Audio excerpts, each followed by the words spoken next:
Thank you, Jim. It's really a pleasure to be here, and I really want to thank you and the School of International Service for hosting us here, and I want to thank all of you for coming. It's really very impressive. We have hosted these events at night and during the day, and we always have had great crowds, and I think this time, of course, it is the speaker who draws such a wonderful large crowd. I would like to welcome you all here to what I think is a very special occasion, because we are hosting with Professor Shlomo Ben-Ami, both a very distinguished scholar and historian and a politician who is deeply involved in the peace efforts of the Middle East. And let me just begin by reading one paragraph, the first paragraph of his book, Scars of Wars, Wounds of Peace.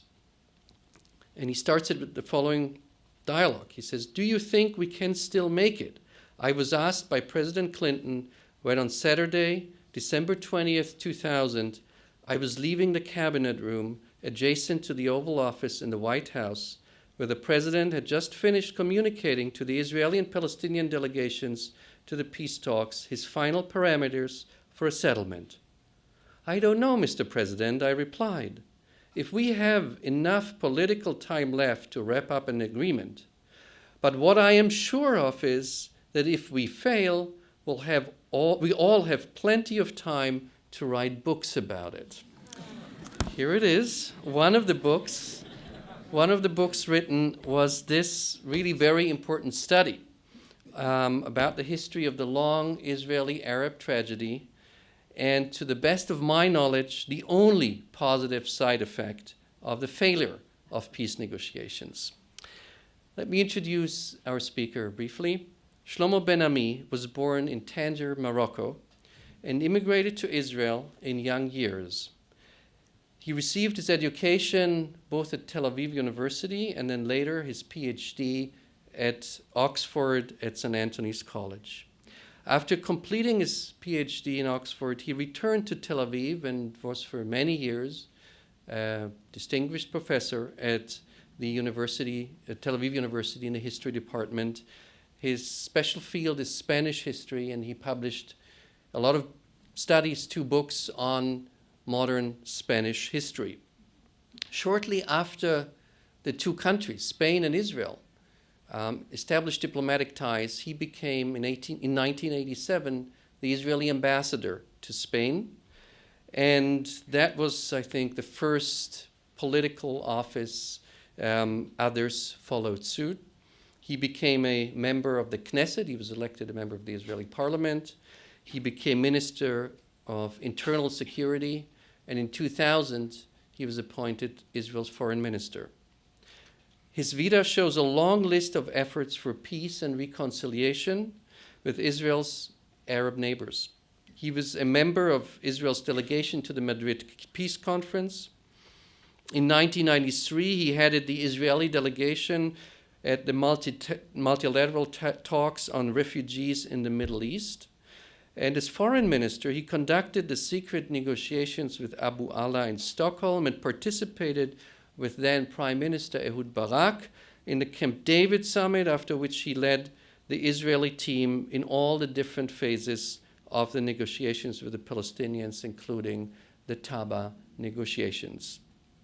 Despite his involvement in politics, Professor Ben-Ami remained active in academic life. He served as a fellow at the Woodrow Wilson Center in Washington. He created the Curiel Center for International Studies at Tel Aviv University, which he headed until 1996, and he kept writing books.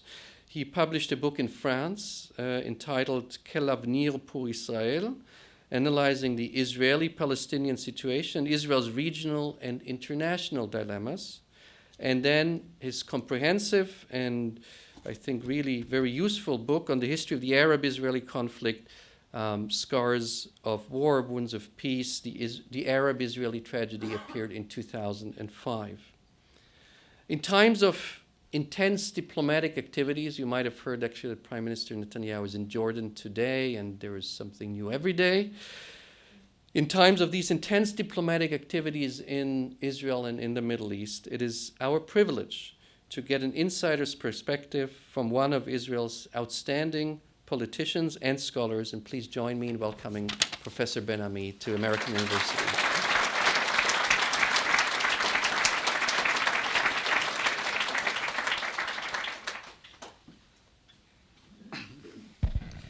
Well, thank you, Professor Brenner, for your very kind introduction. And what I'm going to do in this talk is to a quick march through the complexities of the current conditions in the region, where regional changes are being produced, and what is the impact that can these regional changes have on the Israeli-Arab situation, on the Israeli-Palestinian protracted peace process. And there are protracted conflicts, but there are also protracted peace processes. The Israeli-Palestinian peace process has never operated in a strategic void. It was born, after all, in the wake of the first Gulf War and was facilitated by the regional consequences of the end of the Cold War.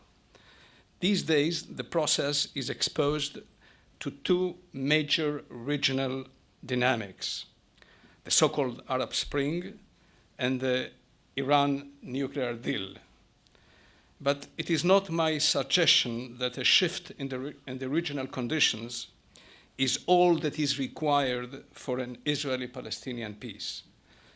The formidable built-in flaws in the two-state concept, as well as the lessons of the peace process so far, would have to be addressed if this protracted process is to produce eventually a solution of sorts. The Middle East is a region in flux, a perpetual interim phase in both its domestic and strategic conditions. Therefore, it would be wise to assume that there is more than one scenario where the region can evolve from here. The Arab revolutions and the uncertain Iran deal open opportunities as much as they reaffirm the so far unsurmountable obstacles on the way to allowing the Middle East to abandon its condition as probably the most dysfunctional part of the world.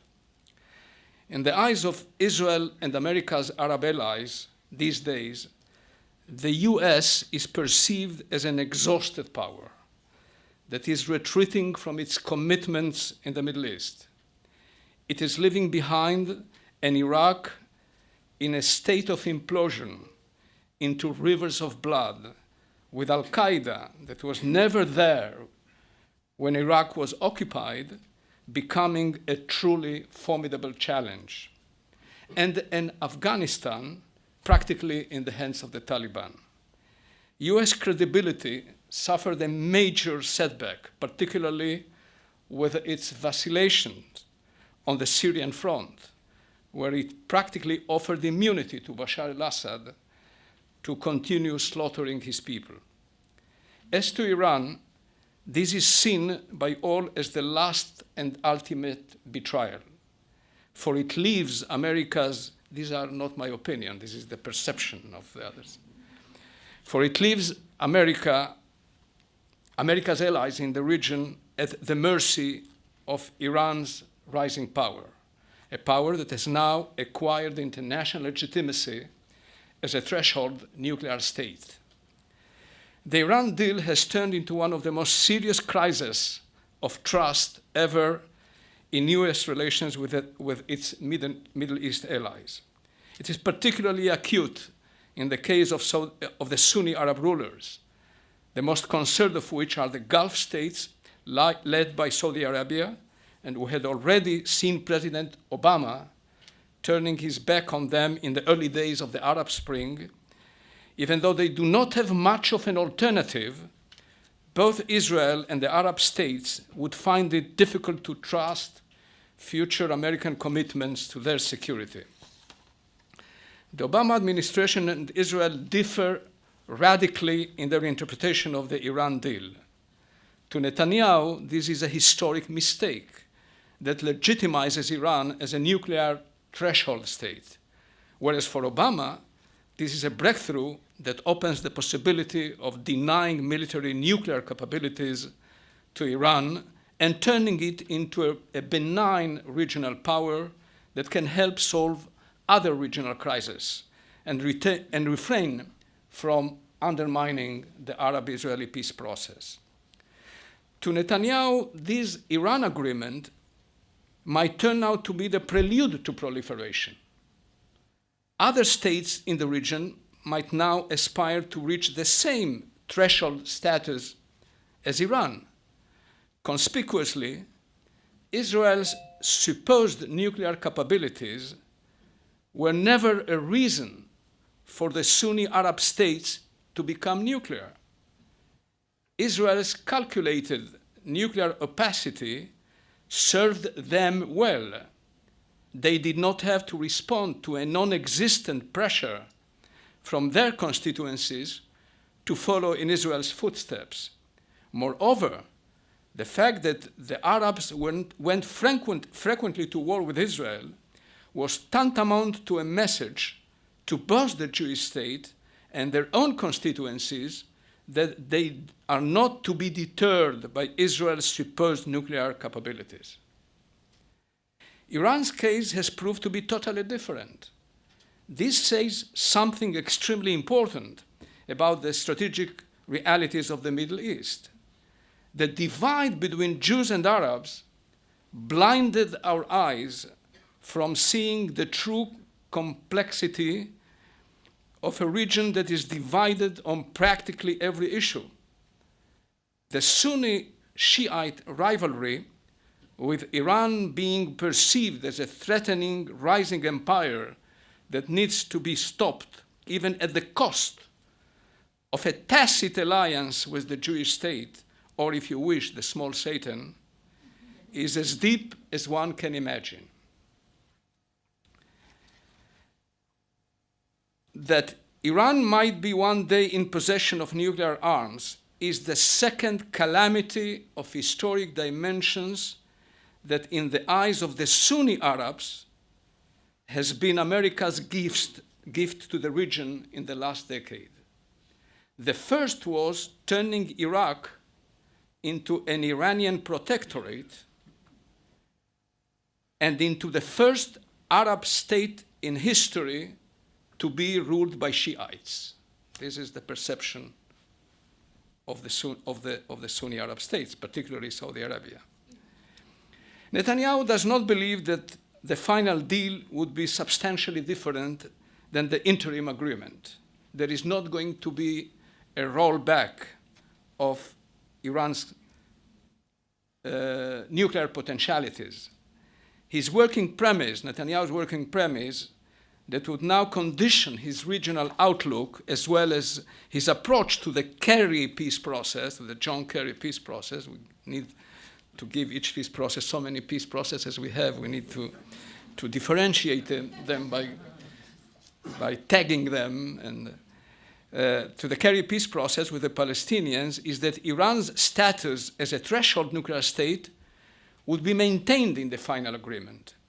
In fact, Israel sees Obama's objective not in cutting short Iran's nuclear program, but in unleashing a process whereby the Islamic Republic changes in a way that would dilute the gravity of its nuclear ambitions.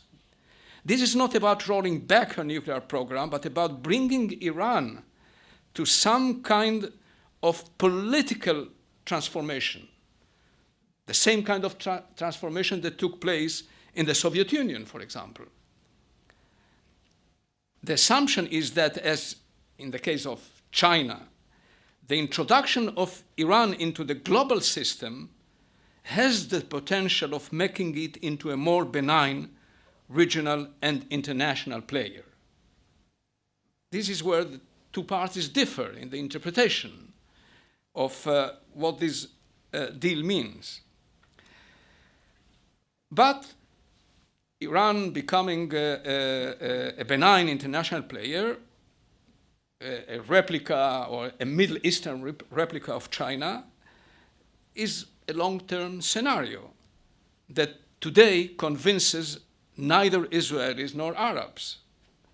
They would rather subscribe to John Maynard Keynes' dictum. He said, when brushing aside long-term economic predictions, he asserted that the most solid prediction he could advance was that in the long term, we'll all be dead.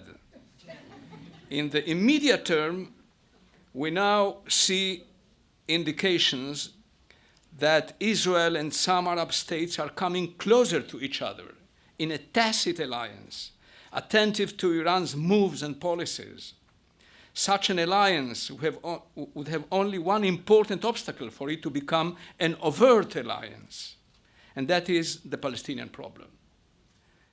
The Arab incumbent regimes would have from now on to steer a cautious line between the pressure of their public opinions against the betrayal of the Palestinian cause and their need to collaborate with Israel in stemming the rise of Iran. What we might probably not see, I guess, is an irresistible all-Arab pressure from Israel's Arab neighbors to go to the extra mile towards President Abbas. Public statements and conventional rhetoric notwithstanding, from WikiLeaks talks, we know that cutting the Iranian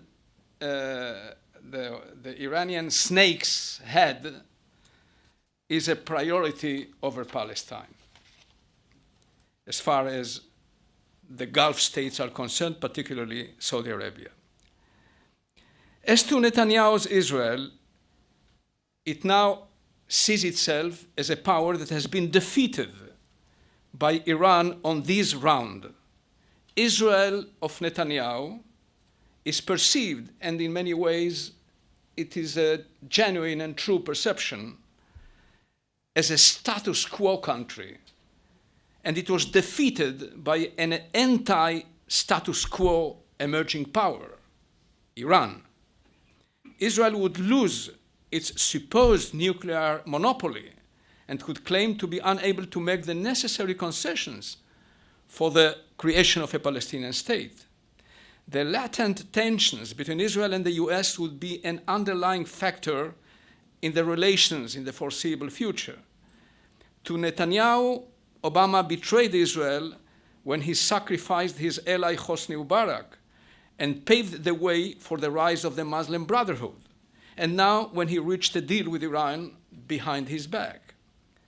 Israel's possible readiness to offer territorial and security concessions to the Palestinians could now be constrained by concerns that US military involvement in guaranteeing militarily an Israeli-Palestinian peace might not be particularly credible. Israel's conventional strategic wisdom was based on an equation of Bushehr versus Yitzhar. Bushehr is a nuclear reactor, a nuclear center in Iran, and Yitzhar is the name of an emblematic settlement. You give us Bushehr, that is, you destroy Bushehr, get rid of Bushehr, and who will get rid of the settlements? That was the conventional strategic equation that operated under the Netanyahu government. That is, the readiness to dismantle settlements in the heartland of Judea and Samaria is there if the Iranian centrifuges in Bushehr were dismantled. In Netanyahu's eyes, this does not seem to be taking place. This exacerbates further his approach to talks with the Palestinians. Israel's attitude to the Palestinian peace process is also affected by the Arab revolutions. Israeli security planners can now cite the anarchy on its borders as a preoccupation that precludes any serious peace initiatives on its part. Netanyahu's mentality and that of his party where a strong Tea Party component has emerged lately, would lead him to keep his powder dry and wait for developments to unfold in the region before making risky moves on the political security front. To create a Palestinian state when existing Arab states seem to be crumbling and a part of Palestine is in the hands of Salafists and Hamas does not look to Netanyahu a particularly brilliant idea right now. Israel today, and for this one does not have to be Netanyahu, one can be on his left, is preoccupied by the fact that he's surrounded by 4 failing states: Lebanon, Syria, Gaza, and Sinai. These are Israel's neighbors. So it conditions in many ways the attitude to the Palestinian issue. Another interesting impact of the Arab turmoil on the Israeli-Palestinian peace process has to do with Jordan. Professor Brenner just told me that Netanyahu is today in Jordan, and I'm not surprised at all. Particularly sensitive to an Israeli-Palestinian peace, Jordan can suffer from a failed peace process. But Jordan has also strong strategic relationship with Israel. One historian once defined Jordan in the past as the best of Israel's enemies. But today it is even better. Not only do we have a peace agreement, but the degree of strategic cooperation between Israel and Jordan is particularly intimate in these days. And because of the fighting in Syria, it is this relationship that appears to have been awarded priority over the Palestinian issue in recent months. The leaks that came from the royal household in Amman regarding meetings between the king and Netanyahu, where military coordination has been agreed upon, including drone reconnaissance flights along the Syria-Jordanian border, are the expression of a military alliance between the two countries that has relegated, in the eyes of the Jordanians, the Palestinian problem right now to a secondary position. The pressure for a two-state solution will always be there, but the degree of intensity will be left for better days. One positive development has to do with the rise of the military in Egypt, always referring to its impact on the Israeli-Palestinian situation. In that sense, it is positive. It can be negative in other senses. The military removed the Brotherhood from power and began energetically closing the Gaza-Sinai border, the smuggling tunnels, and cracking down on Salafists in both Sinai and through pressure on Hamas in Gaza as well. With Hamas weakened, presumably President Abbas can negotiate free of domestic or freer, perhaps not free, but freer of domestic Islamist pressure. Moreover, under current conditions, any Israeli military response to attacks from Gaza is likely to be dealt with tolerance by the ruling Egyptian military authorities. The relations between Israel and Egypt have never been so close since the peace that was signed between the two parties so many years ago. Now, notwithstanding John Maynard Keynes' reflection on the long term, the real question today boils down to whether leaders are truly capable to see an historic opportunity and depart from their paralyzing ideological fixations into a bold attempt to explore new ways. Netanyahu's predicament has much to do with him being essentially a conservative in revolutionary times. He did not prove to be wrong, admittedly, when he was alarmed and unimpressed with what others saw as the beginning of an era of democracy in the Arab world, and preferred not to budge on any front, the Palestinian track included. But now he is faced with a truly revolutionary situation. This is his strategic nightmare come true. Iran's possible integration into the international community without having to dismantle its nuclear potential. To him, Iran's diplomatic shift is a simple tactical move, not a strategic change of course. Iran's charm offensive, so Netanyahu believes, is just about the elimination of the sanctions that crippled its economy, a tactical retreat in order to regroup and go back at a later stage and recover the path to nuclearization. Netanyahu is adamant in his conviction that this is about tactics more than about strategy. But then, what do we mean by strategy? If just acquiring the status of a nuclear state or a threshold nuclear state is Iran's strategic purpose, Netanyahu is right. But what about the possibility that the diplomatic revolution that is taking place these days in the great game of the Middle East might unleash a careful and possibly long process, but one that might be leading to a meaningful rapprochement between Tehran and Washington, that would be translated down the road into a constructive role by Iran in reining in Hezbollah and Hamas, stopping its drive to derail the Israeli-Palestinian peace process, and assisting in the stabilization of Syria, Iraq, and Afghanistan, something that no Arab ally of the US in the region is capable of doing. The Arab League has been a monumental failure on all these fronts. Why should this be against Israel's interest that America should not leave the region as a defeated power on all these fronts and be able instead to remain as the pivot of a possible regional system of peace and security?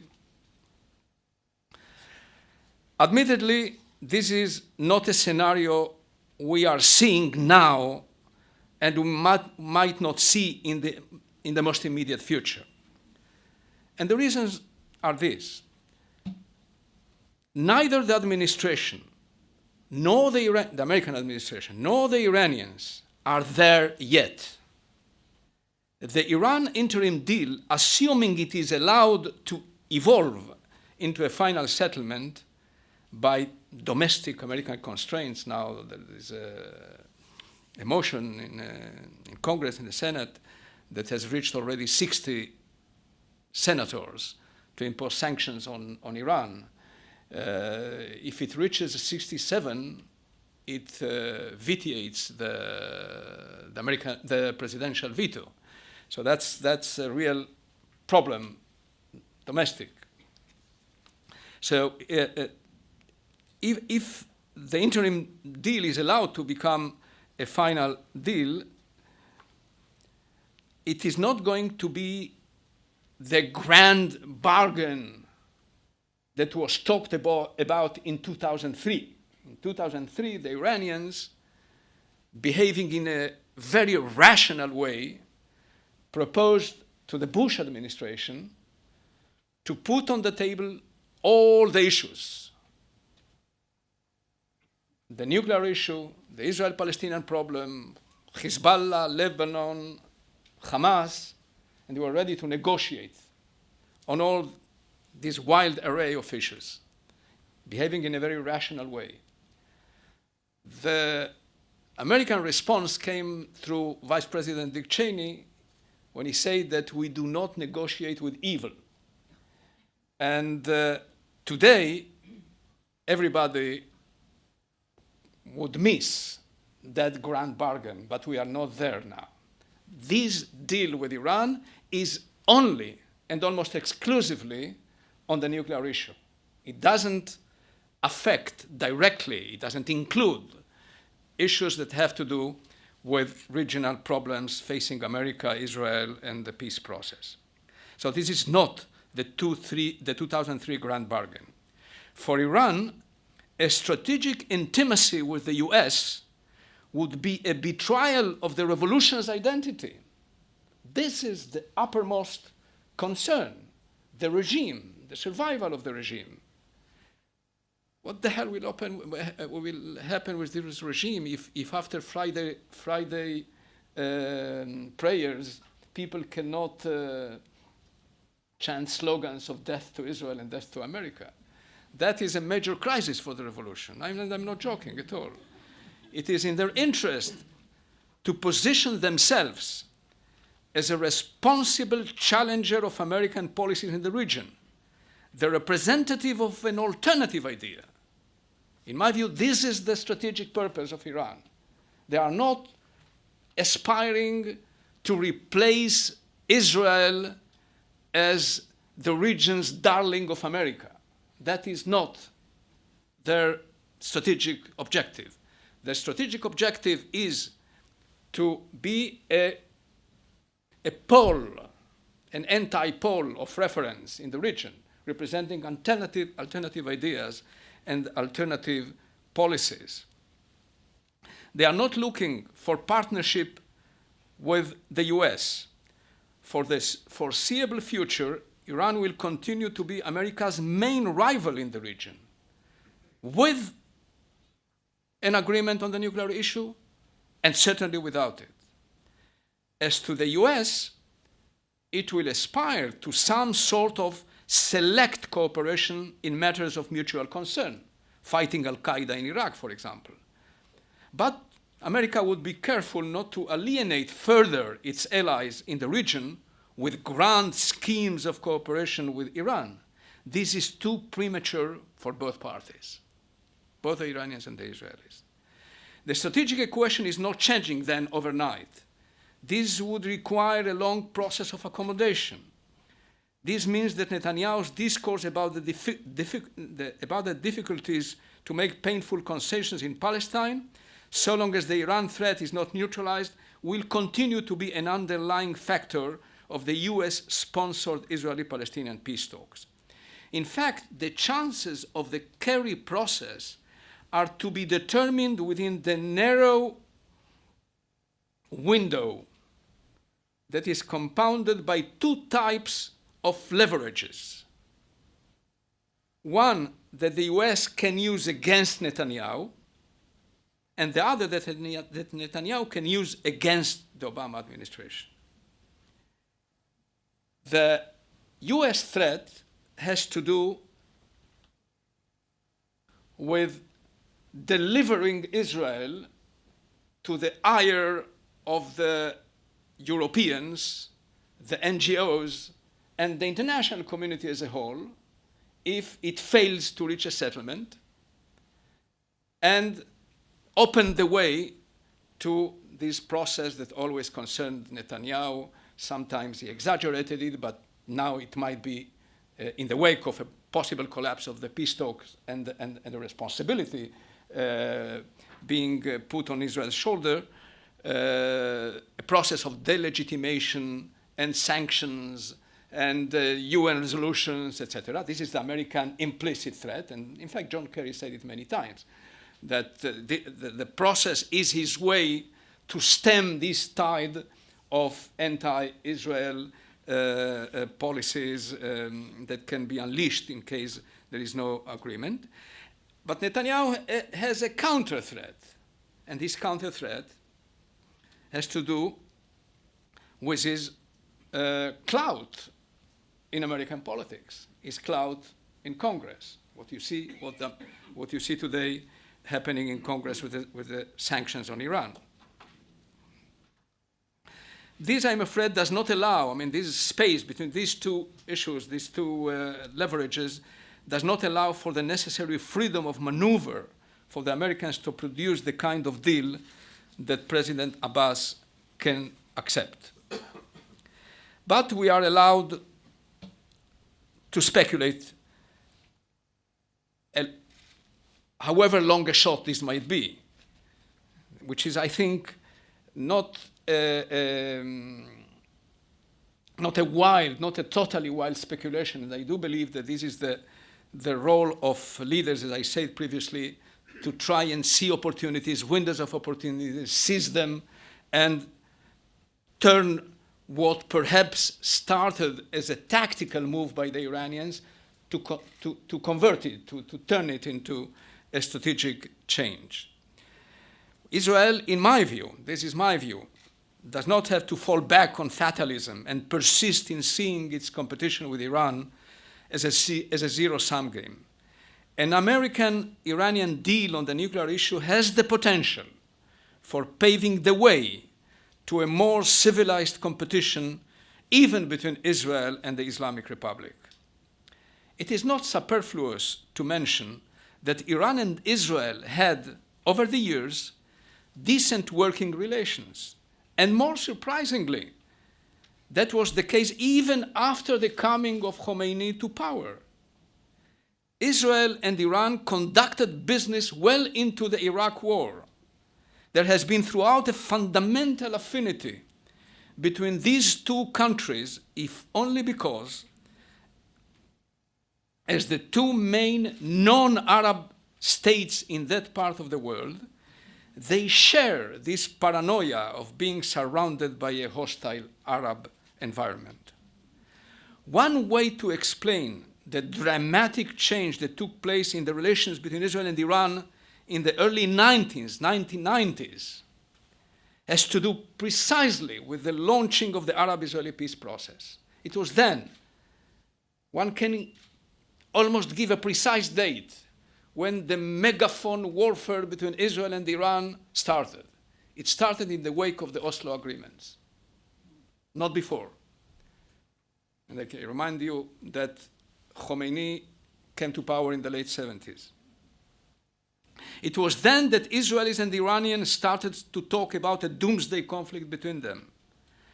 The US-sponsored Arab-Israeli peace process was a nightmare to the Iranians.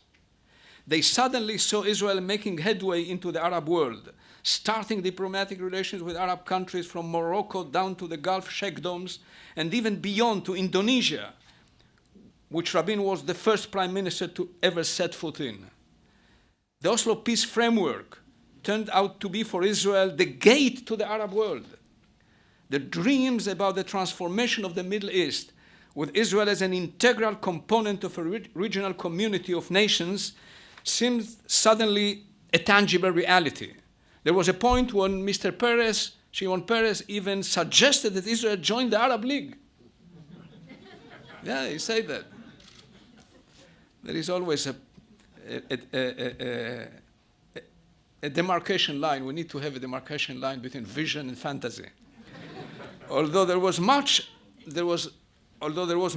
wishful thinking, especially by the Israelis, in all of this, the fear of the Iranians that Israel might come closer to its Arab enemies became a watershed, where the Iranians started to see that an Israeli-Arab peace would condemn them and their revolution to being isolated in a hostile world that lives in peace with Israel. It was the peace process that became the enemy of the Iranians more than Israel as such.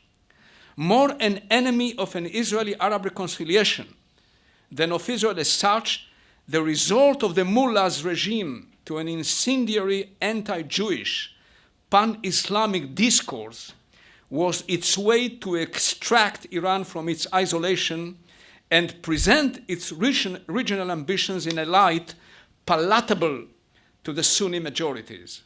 For in an Arab Middle East, Iran is the natural enemy. In an Islamic Middle East, Iran is the potential leader. An anti-status quo power, Iran was not pursuing nuclear capabilities in order to destroy Israel, but as a quest for prestige and influence in a hostile environment and as a shield to its challenge to the regional order. An Iran that develops working relations with the US cannot by definition continue to be a mortal enemy of Israel. That the US and Iran might develop common interests in the Middle East is not necessarily bad news for Israel. History suggests that no country should have an eternal enemy. And Israel would be well advised not to rule out a priori the opportunities that are emerging in the wake of this Iran deal. It is America's difficult task, however, to avoid falling into a situation whereby it strengthens Iran at the expense of its traditional allies in the region.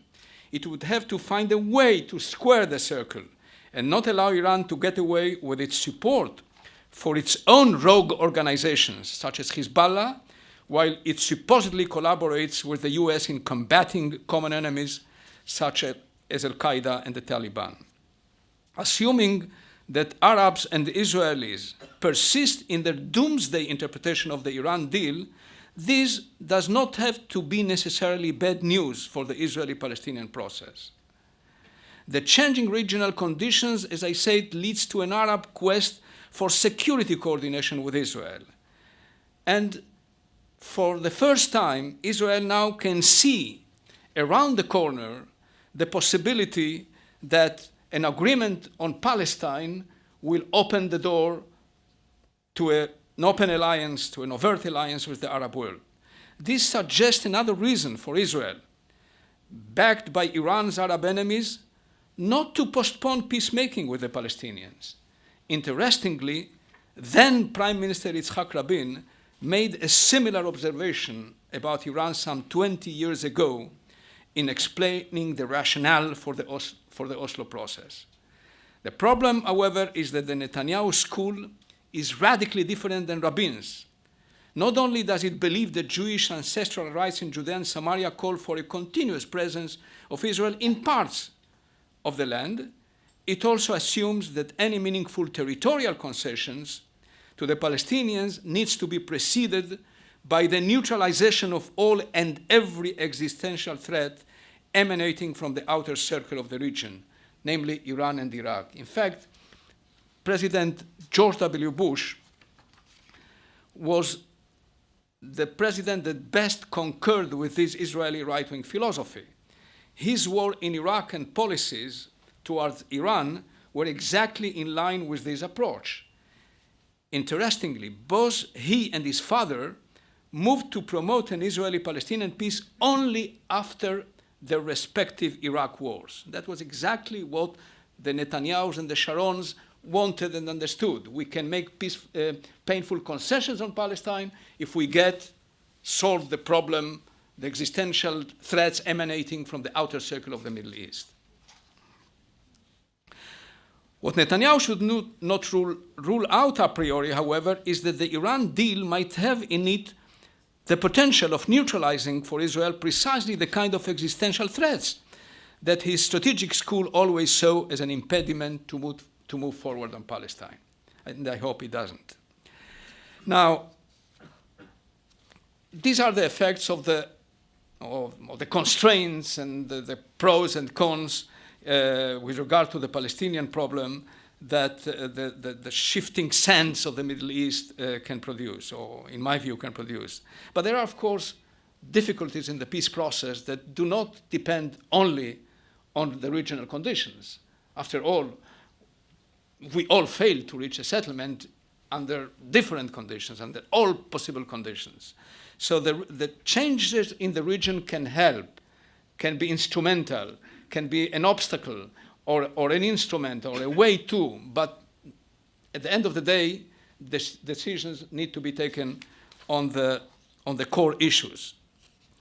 And one needs to ask the question, if this deal between Israelis and Palestinians is so important to the two parties, and according to all and every opinion poll that we have, the two nations, the two peoples, want a solution even along the 1967 lines.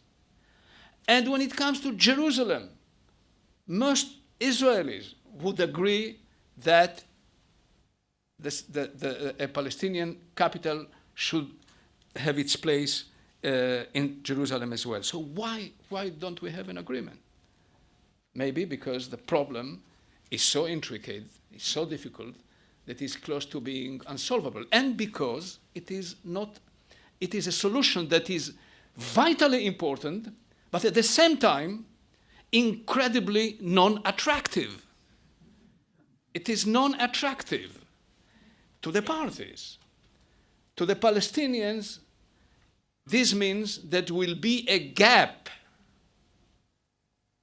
between the dream or between what they consider to be a tragedy of cosmic dimensions and the poverty of the political solution, of the territorial solution. This will be a state, small state, split between Gaza and the West Bank, sandwiched between two rivals that do not suffer from an excess of love towards Palestinian statehood, Israel on one side and Jordan on the other. And as to Israel, it is not particularly attractive. It is necessary. It is vitally necessary, but it's not particularly attractive. It means getting back to the 1960 borders that not a particular hawk, such as Abba Eban, defined as Auschwitz borders.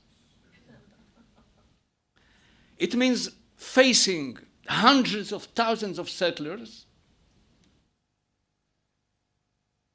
many of whom are ideological centers. I'm not concerned with the real estate settlers. A poll conducted with 100,000 settlers in the middle, in what Rabin used to call political settlements, found that 30% were ready to get evacuated with compensation, but 70,000 will not. And the non-attractiveness of the solution lies also in that it would lead to a confrontation between security forces, the army, the settlers, and we know that today the sociological structure of the Israeli officer corps is changing, and more are religious officers coming from the settlements, etc. You might see military disobedience. It's not attractive, simply not attractive. And if you add to it the fact that for the Palestinians there is a great difficulty in understanding why they come very close to an agreement. If I can sit with you here and give you details and anecdotes about why we failed in Taba to reach an agreement at the last-ditch attempt to save the process, you will think that it is ridiculous. Nothing remained. But this is exactly what Freud meant when he spoke about the narcissism of minor differences. That is, when we get to the minor differences, we become narcissist about them, particularly narcissist.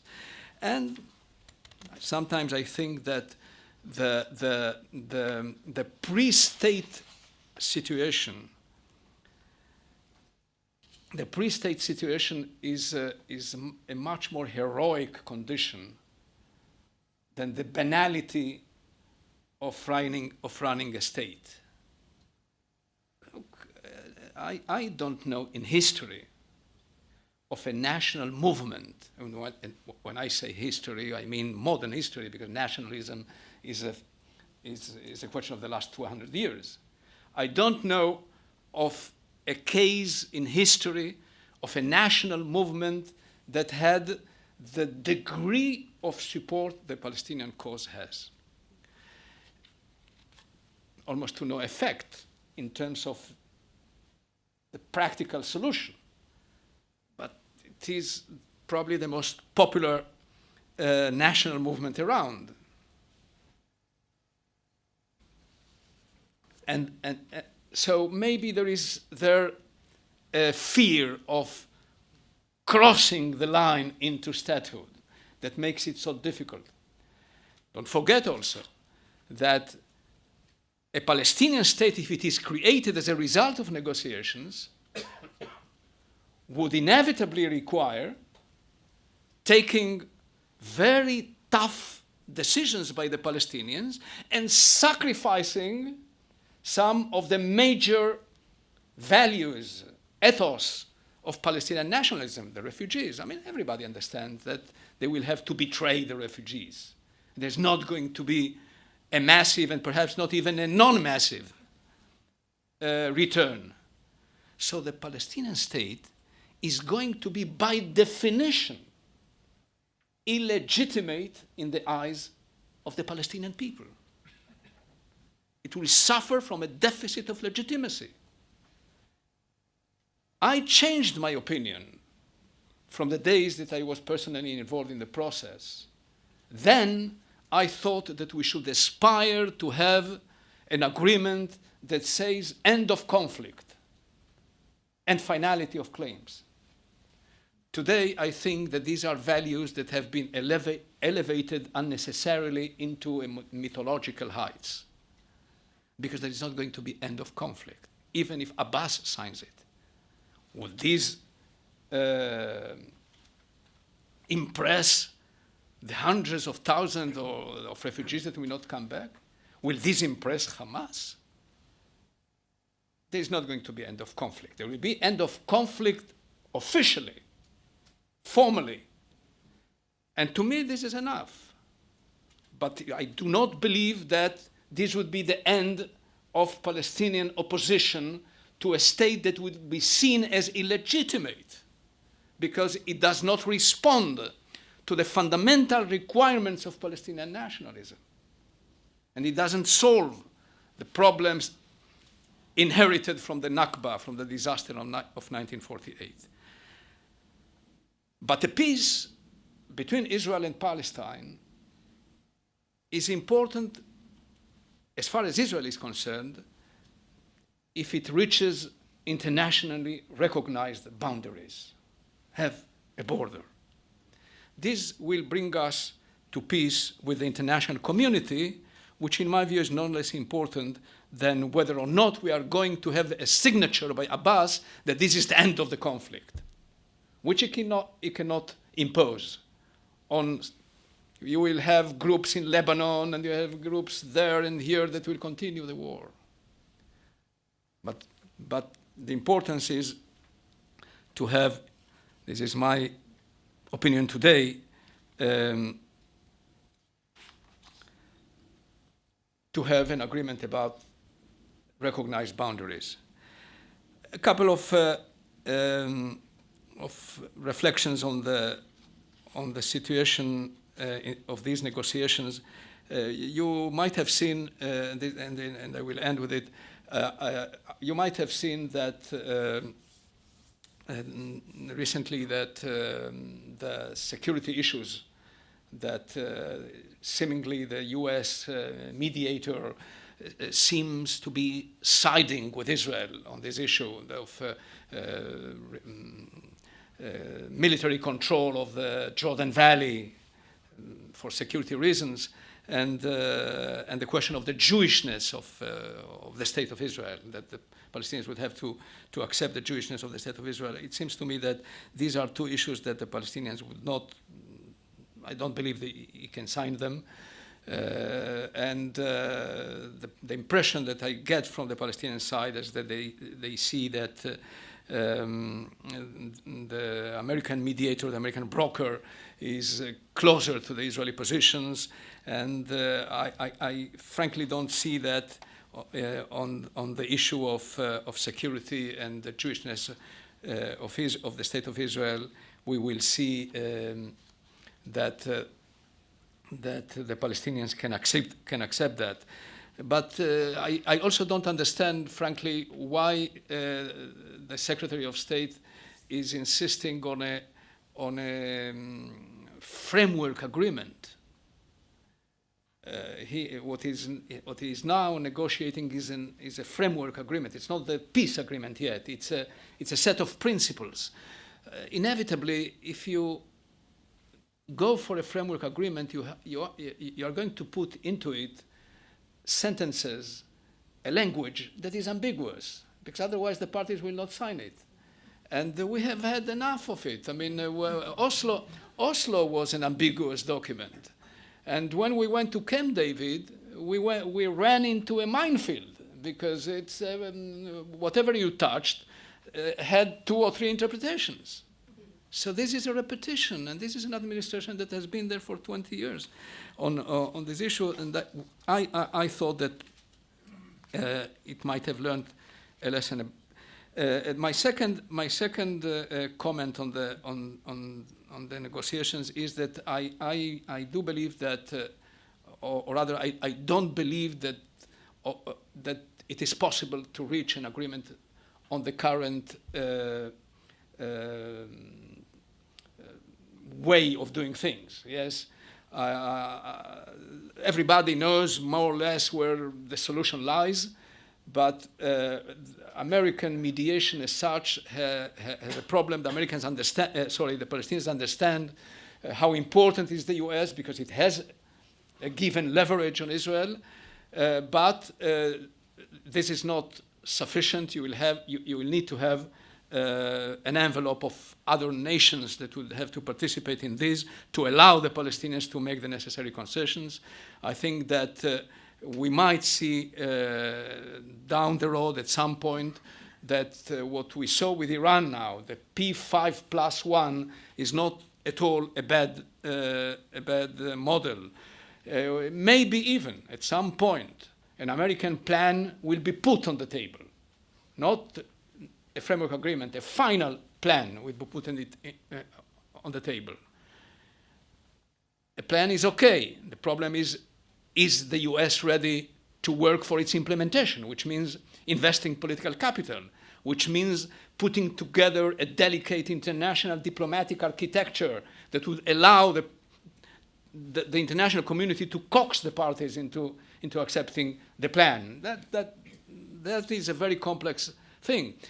And maybe at some point, even bringing the American peace plan into the Security Council to make it into a UN Security Council resolution as to what is the internationally accepted interpretation of 242. And we need to think about different ways. And if all fails,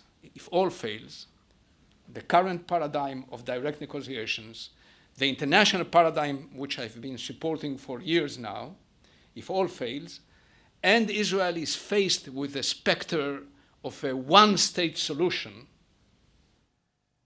and is cornered by the international community into a voyage of isolation towards isolation and sanctions, etc., Israel might then, as a last resort, use the paradigm of unilateral withdrawal.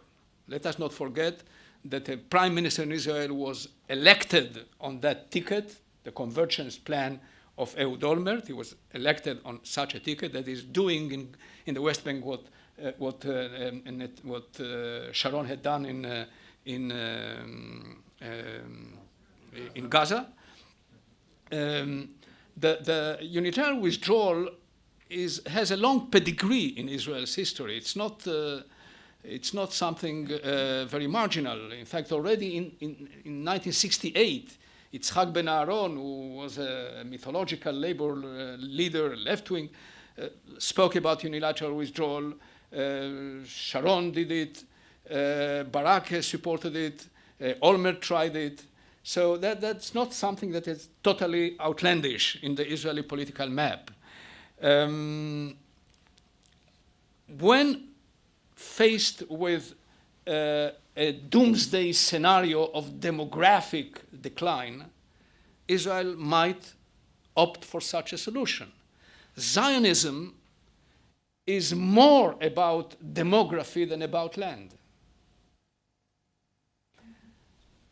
If you look at the different phases of leading to statehood, 1937, with the Peel Commission, we accepted the proposals of the Peel Commission. 1947, we accepted that. 1948, during the war, Ben-Gurion opposed going into the West Bank because of demographic reasons. That was 1948. Even today, Avigdor Lieberman's proposal about swapping lands on an ethnic basis vindicates the thesis that I'm trying to advance here, that Zionism even according to Lieberman, is not about land, or is more about demography than about land. In fact, Avigdor Lieberman, what he's saying is an implicit recognition of the 1967 borders. Nobody today, by the way, remembers how did we get to having control on the Ara Valley, on Wadi Ara, which is what he wants now to swap. In fact, we got it during the Rhodos negotiations, the Rhodos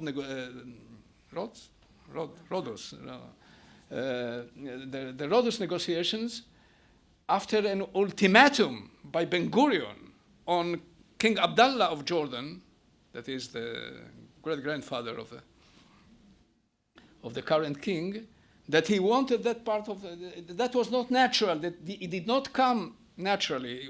He wanted it for strategic reasons. Anyway, so the fundamental requirement here is ethnic, national, not territorial. So whenever faced with the dilemma, Zionism has always opted for demography, and if worst comes to worst, I guess that this would be the scenario that that would prevail if there is no solution through the Kerry paradigm, through the international paradigm. We might find ourselves with a unilateral disengagement. Thank you.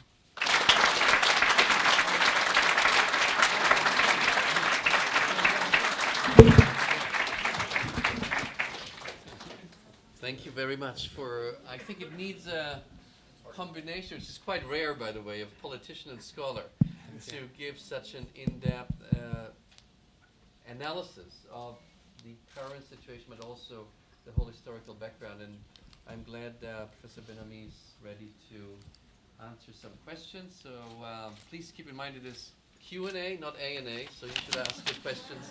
He's giving the answers and try to make them precise and short.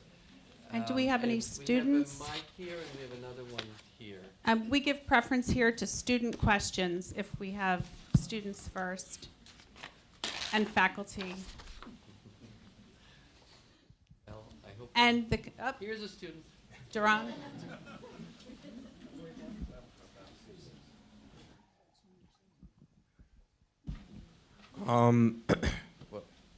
So you gave a lot of reasons of why. Maybe just introduce yourself. Oh, my name is Aaron. I'm a freshman in SIS. You talked about how the negotiations right now maybe wouldn't be in the best interest of the two parties due to what's happening. But could you explain maybe like what makes this negotiations and the times now different than the many other times that we've had negotiations? Well, I think that they are different only in the sense of what is the interpretation of leaders as to the meaning of this moment. If leaders are ready to see that this is a window of opportunity, or as other leaders would say, this is a moment of total chaos in the region where the strategic realities are changing by the day, and we better not take risky decisions before we see the sands settling down. So the question is the leader. When we went, for example, to negotiate in Camp David, there was no obvious reason to make this leap into the final settlement. There was no obvious reason. But the Prime Minister used to speak always about the Titanic that doesn't yet see the iceberg. But he could see the iceberg. He said, I can see that. It is, now we don't see it. Not everybody sees it. So it's a question essentially of leadership, because every moment is a good moment, and the bad moment, it depends on the ripeness in the mind of the decision makers, if they are ready to seize the moment and lead it. Yes. So in that sense, today, the perception in the region, frankly, is that the process responds to an American drive more than the wish of the parties. In Oslo, for example, it was the parties that produced it without America. So now, by the way, the other day, the Minister of Defense, yesterday or the day before yesterday, the Israeli Minister of Defense came out with a tirade against Kerry, saying that this missionary zeal is not understood. So it's an American process. I mean, the parties don't see it that way. Depends on the leadership and on their capacity to interpret reality.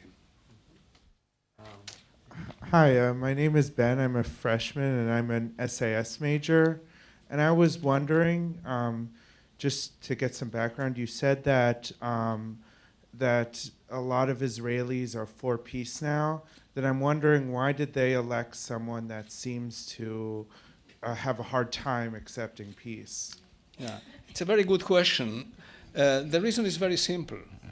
The question of peace or war has hardly ever been the question put to Israelis in elections. Israel is a kaleidoscopic society where you have, in many ways, it reminds me of American politics. In one particular way, elections in Israel and in America look to me very frequently as cultural wars more than political debates.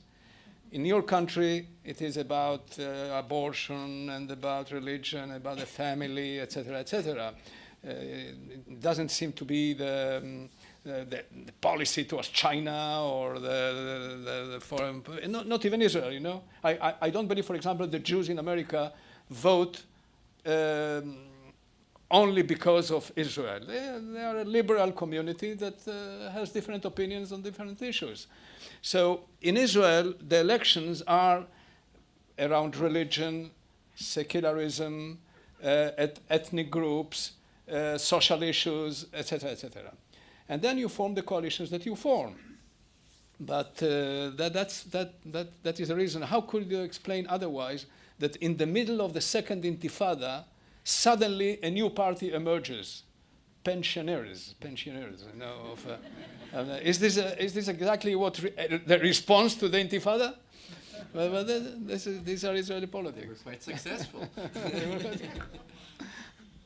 Hi, I'm Joyce Winslow. I wrote a book with Dr. Harold Brown, who was the Secretary of Defense under Carter and was responsible for the military negotiations at Camp David.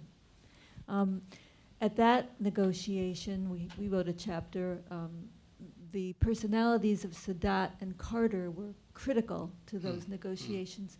Could you give us a sense of the personalities of the people negotiating in Geneva? In Geneva, Yeah. now.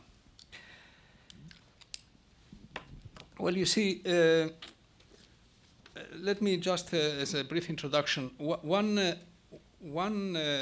critique that was leveled at Ehud Barak in Camp David, I know you didn't mention Barak, but was that he did not know how to develop trust with Arafat. There was no chemistry, and indeed it is extremely difficult to find two people more different than these two guys. But at Camp David 1, the Camp David you mentioned, right? The Camp David with Egypt, there was no trust between Begin and Sadat. Sadat and Begin did not meet even once during the first 10 days of the conference. There was a mistrust between the parties. Sadat didn't like this Polish legalistic mind of Begin. Begin was, I think it was Ezer Weizmann who once told me a story about a meeting between Begin and Sadat in Ismailia. There was a summit in Ismailia, and the room, there was a heat of, I think, 45 degrees Celsius, and everybody was sweating, and the room was closed, and Begin was preaching about all kinds of legalistic issues. And he mentioned a scholar by the name of Oppenheimer. Begin said, Oppenheimer said, and then Sadat exploded at some point and said, Oppenheimer, Mahmoud, open the window. He said, he said to the guy, that says about. So these were the personalities, you know. He was fed up with the guy preaching all kind of legalistic issues, etc. So I think that personalities, of course, are important, but you know, the goal is to say a leader needs to have a surprise under his sleeves. You need. I mean, at the end of the day, trust is important, but I think that we sometimes give it too much importance. You know, how much did we invest, Israel-Palestine, in bringing closer Israelis to Palestinians so that they can trust each other? But in the day of truth, when there is a proposal on the table and it is not accepted, we decline into war. So the question is if leaders are capable, even if they don't trust. Normally, leaders are not very sympathetic people. De Gaulle was not a very nice person. Nixon was not probably a very nice person. But they took decisions with the enemy. They changed the course of history when they did not trust the enemy. What trust did de Gaulle have with Boumediene and the FLN in Algeria? No trust whatsoever. But he took a decision. I personally don't believe that trust is the issue. The issue is leadership, vision, and the capacity to take decisions.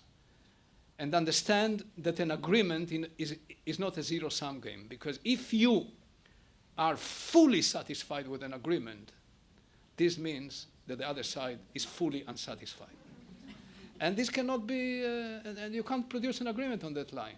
You need to find, that is, wisdom, common sense is more important than trust. Now in Geneva, what you saw is an Iranian team that, to me, I envy, in fact, frankly, the capacity of the Iranians to produce such a dramatic change in the wake of elections and come with such a charm offensive that has a substance in it, where they could preserve what they define as their right for enrichment, start bringing an end to the sanctions regime, and open a path for recognizing the importance or the strategic importance of Iran in the region. I mean, I don't know if they are nice or they are not nice. What I can see is they are intelligent and they had a capacity to negotiate. So that was matter at the end of the day. My name is Sarah Levin. I'm a senior in SIS. You kind of started to answer my question. My question was, you already talked about the divergent views between Obama and Netanyahu about Iran's true motivations. I was going to ask your personal opinion about Iran's true motivations and whether it would be a historic mistake or whether it's worth it to engage Iran. I think that much of Netanyahu's critique is right when you come to the details of the Iran interim deal. Let us stress that it is an interim deal so far. First, they have today about 18,000 centrifuges, a couple of thousands of the new generation that can skip the 5% stage and go straight to higher percentages, which is where the bomb can be produced. The plutonium center is not being dismantled. The plutonium center cannot serve for research purposes. It's a different way to leading to the bomb and to weaponization. So why not dismantle it? The American answer would be, yes, but this is only an interim agreement. We'll see when we negotiate the final agreement. I think that Netanyahu is right in his criticism of the interim agreement if it becomes the model of the final one. And he insists that this is what will happen, because the Iranians would not agree rolling back the project. One of the answers of the Americans would be, listen, you cannot roll back knowledge, because they have the knowledge to do it.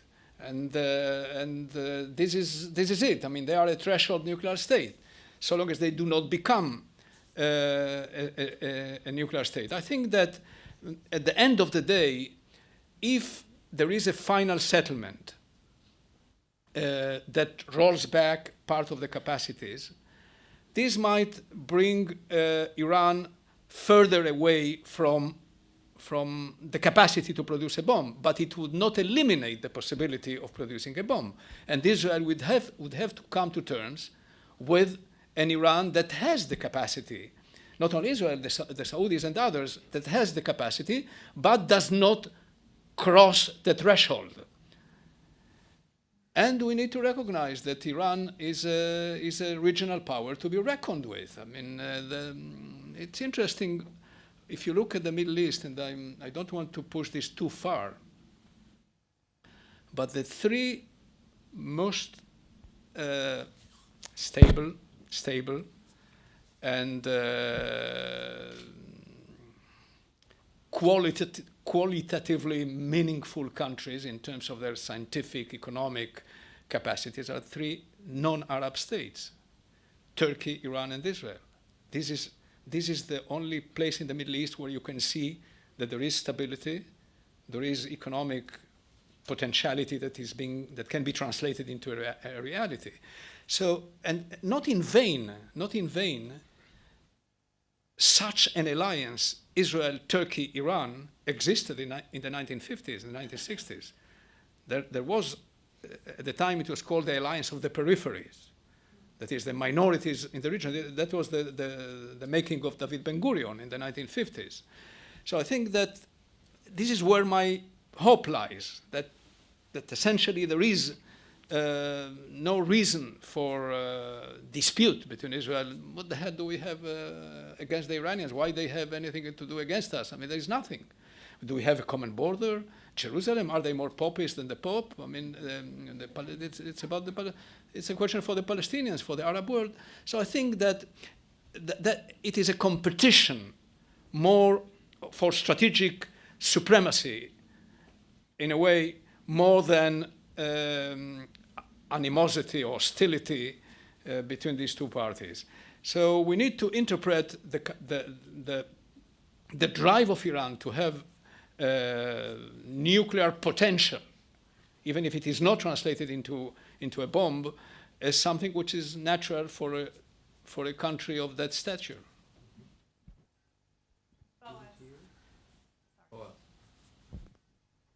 Hi, I'm Boaz Atzili. I'm a professor here at SIS. So, as you mentioned, Israel sees a lot of risk and doesn't see much to gain from a current agreement with the Palestinians.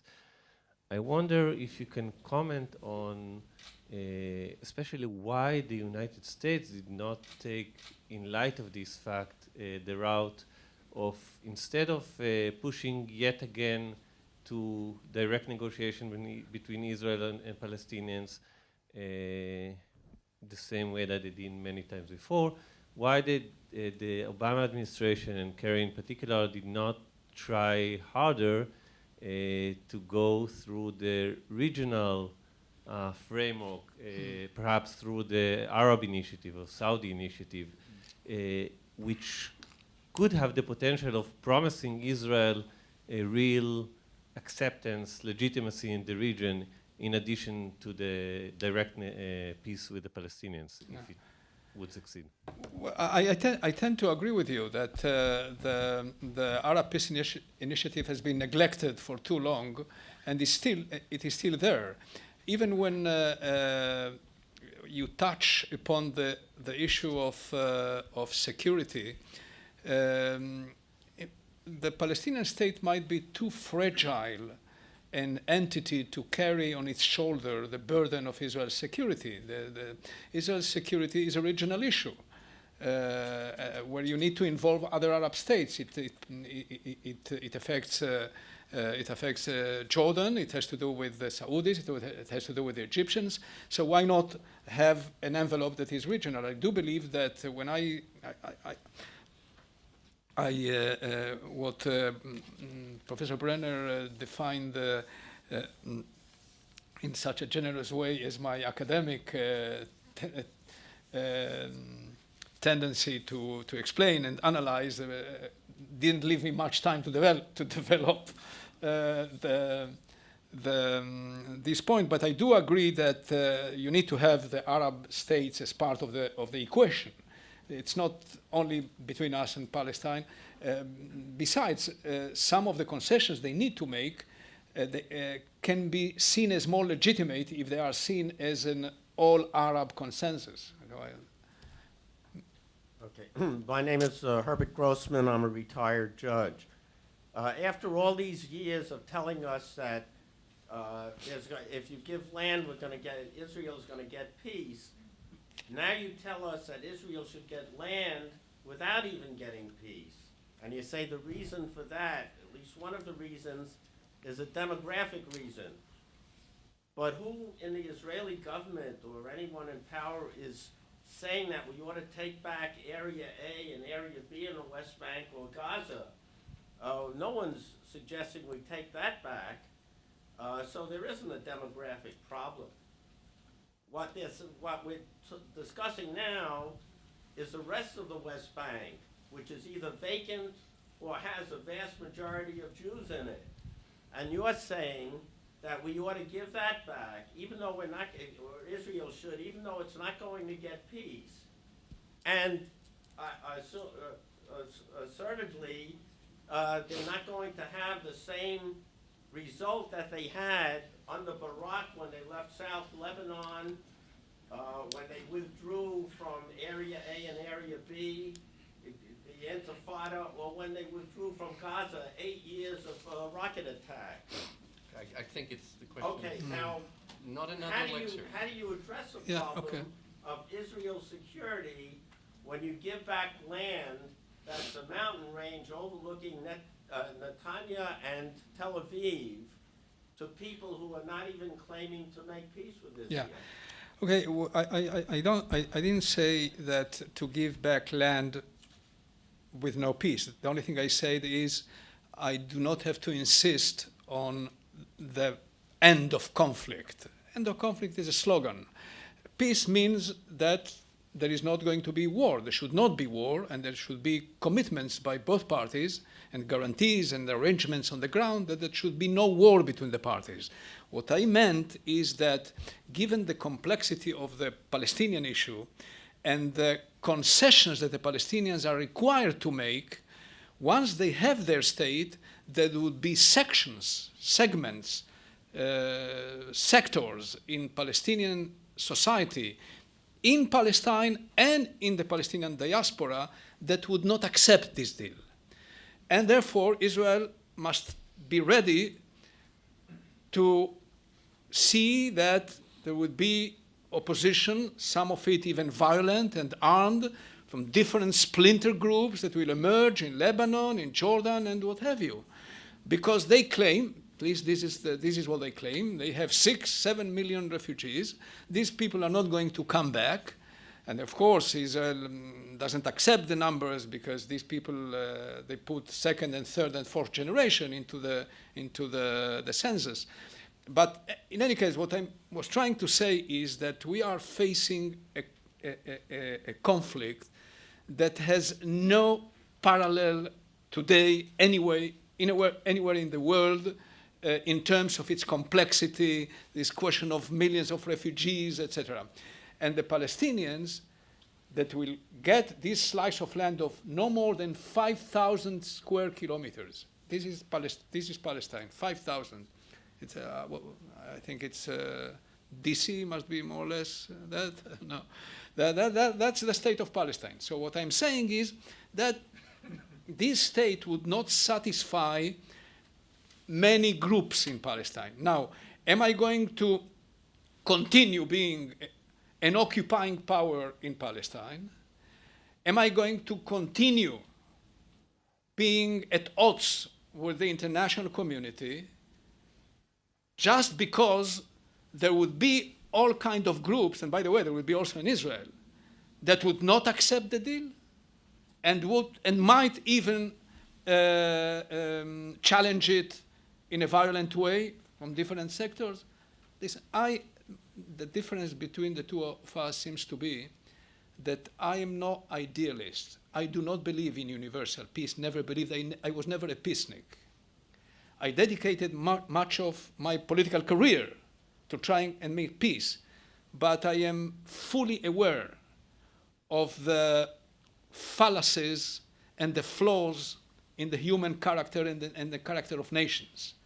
And therefore, I do not believe in eternal, in celestial peace. This we will have when, according to Keynes, when we'll all be dead. But I do believe in workable arrangements. I do believe in peace, perhaps for one generation, for two generations, and then the next generation will try to change, to revise, etc. This is history.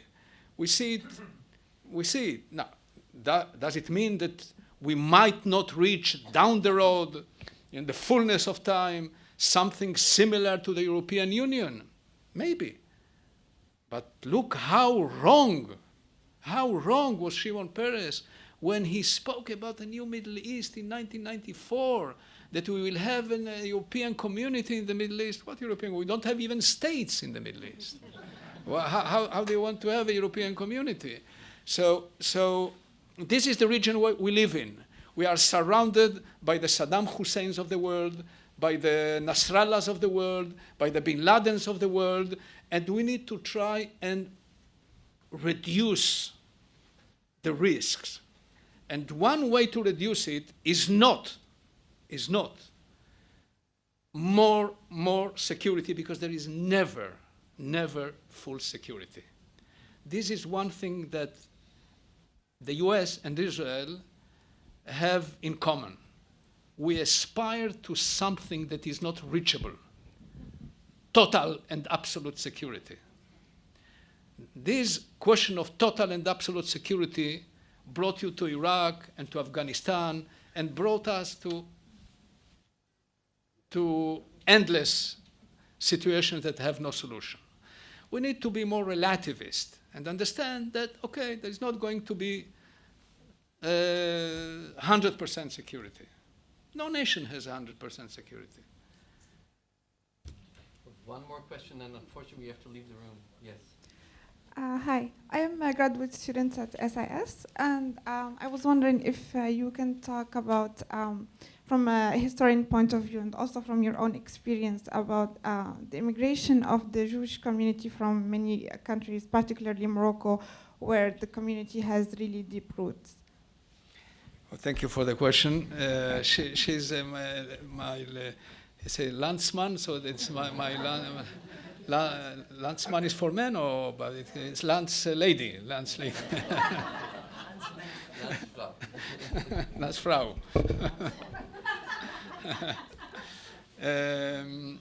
Okay. Well, you see, the Zionism historically was the result of Jewish catastrophe. It was born that way. If Theodor Herzl would not have gone to Paris to cover the Dreyfus affair and see how hollow was the emancipation, we might not have had a Jewish state. So the Jews from Arab countries, you assume, and this is implicit in your question, did not experience the same kind of rejection that they did in Europe, and that got into the ultimate tragedy in the Holocaust.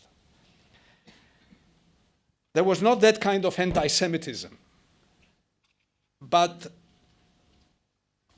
what normally one of the reasons that it didn't happen in the Arab world, in the Arab world, in my view, is that you did not have all these changes that happened in Europe with the Reformation and the French Revolution, etc. I mean, they were essentially traditional societies that remained almost immobile in their attitude to religion and family values, and there was even a syncretic sort of religion and common ground between Muslims and Arabs. Jews decided to leave the Arab countries, Morocco in particular, in the wake of the collapse of French colonialism. That is, the colonial power was the buffer, in a way, between Arabs and Jews. Notwithstanding the fact that I do agree with your implicit assumption that they lived okay, and there was you didn't have the European situation, but nonetheless, when nationalism appears, it is where everything exploded. Arab nationalism was exclusivist. It only wanted in it those who were from, accepted the values of Arab nationalism. The Jews were not there. The Jews were elsewhere. And when the buffer, the colonial buffer disappeared, they felt unprotected. And they felt exposed to attacks, to pogroms that happened, that took place in different parts of the Arab world. And therefore they left. They left, many of them, by the way, not to Israel, many of them to France, Canada, to different countries, but also to Israel. Well, thank you. You were building the bridge to my